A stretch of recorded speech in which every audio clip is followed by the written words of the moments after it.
So, now we start session 8, incentives and facilitating measures. So I would like to call Professor Jianbo Lu. Is he here? Here, good, wonderful. And you want to just walk that way?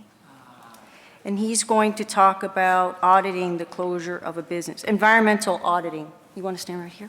Good.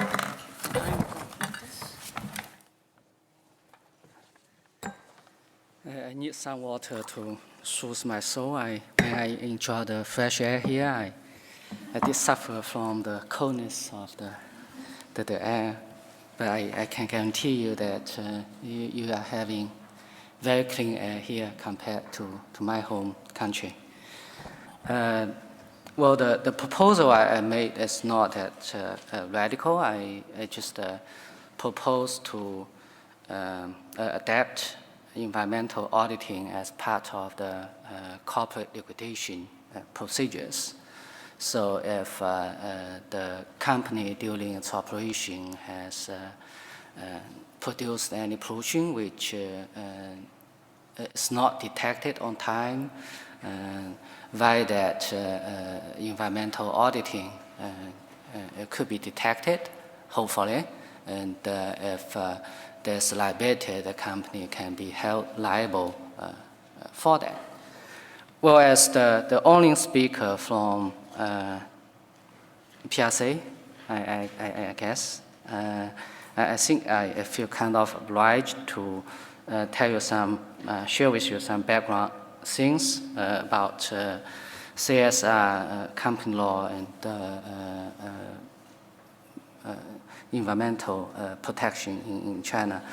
Our Indonesia colleague said yesterday Indonesia company law might be the only company law worldwide which contains provisions on CSR. And I think he is partially right, but our company law, which was revised in 2005, does has an article which, Article 5, which require corporate during their operation to take corporate social responsibilities. Well, but there's article without any teeth, so we are still wondering, what's the meaning of this article. And the second thing is, well, we have very strong government. Well, it's strong not because the party is strong, but because basically speaking, our government or the state, legally speaking, owns all the urban land. Rural land, by the way, is owned by agricultural collectives and all the natural resources. So the government have all the resources to do, if they want to do good things, they can do good things like environmental protection. And the third background thing is, well, pollution serious in China. I mean, if you watch the TV and read other medias, and people in my country are suffering from air pollution recently, not just Beijing, but almost the whole country. We do have a pollution controlling system regarding firms and companies. Most scholars divide them into 3 tiers. Tier 1 is if enterprises puts in violation of the law. I mean, like every jurisdiction, our law sets criteria. I mean, on how much you could, like carbon emissions, things like that. I mean, the company will be held civilly, criminally, or administratively liable. Tier 2 is, well, if you put within I mean, not beyond the ceiling set by the law, then you will pay for your pollution. We have what we call the pushing fees. I mean, if I translate word by word. And so this is tier 1. Tier 3 is, well, I mean, the government, first of all, we encourage companies to reduce pushing, to minimize pushing as much as possible. And they are tax incentives and also straightforward government subsidies to that. So those are 3 background things. Well, some enterprises, I mean, they do business very responsibly and they try to control their pushing. About the proposal I made, I have to confess I'm not a CSR expert, not a sustainable company law expert. I do teach company law, but I focus more on merger and acquisition, taking over those kind of things. My paper actually originated from a meeting I was called to. This meeting organized about our government on how to deal with huge amount of land which was contaminated in the past. And those land basically, I mean, either they are in urban areas, used to be factories, you know, I mean, like 20 years ago at least, there are many manufacturing factories in downtown city actually in China. And later on, the government encouraged them to move to more remote areas. And those land was actually redeveloped for commercial purpose. Some of them are actually redeveloped as residential property. And in rural areas, agricultural land, there are many agricultural land which is also polluted. Most of them used to be mining sites. And when the mines closed itself, the land was redeveloped for agricultural purpose. Anyway, I mean, a fact is the current users, I use the term users, I mean, try to avoid owners because, as I said at the very beginning, land in China in urban areas belongs to the state, while in rural areas belongs to the agricultural collectives, not to the individual farmers or to the residents.